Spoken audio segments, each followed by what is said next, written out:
There's a reason you've felt like the outsider in your own story, like you were born into dynamics that never quite made sense, where love had rules, peace was earned, and silence was safer than truth. It's not because you were broken. It's because you were born to break what was never whole to begin with. You are the disruption to dysfunction, the question that breaks the spell, the pattern interrupt that turns generational pain into generational power. And yes, it's heavy, because you weren't handed the torch, you were handed the fire and told to forge your own. You've spent years trying to shrink yourself into spaces that never had room for your light. You tried to earn love by abandoning yourself, tried to explain your needs to people committed to misunderstanding you, tried to fix what you never broke. But here's the truth you've been dancing around: you are not here to be chosen. You are here to choose. To choose yourself when others won't. To choose peace over performance. To choose boundaries over breadcrumbs.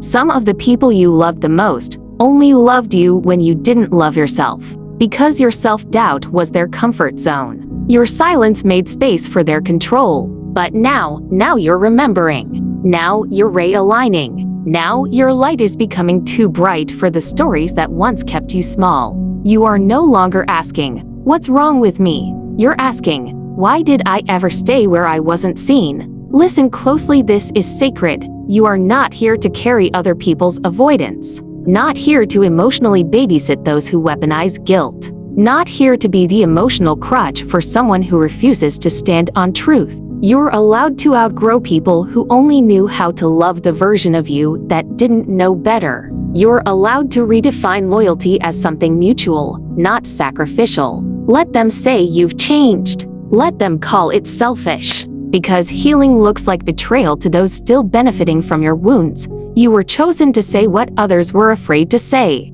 to leave what others were too scared to walk away from, to hold space for a kind of love that doesn't require you to bleed first. You are the first domino in a line of silent suffering. And your healing? It echoes backward and forward in time. This is your permission to no longer explain your intuition, to no longer second-guess your peace, to no longer shrink your presence to fit a room that was never built for your becoming. You are not here to play the same role. You are here to rewrite the story. And that story starts with one decision: I no longer abandon myself to belong. Because from this moment forward, belonging begins within.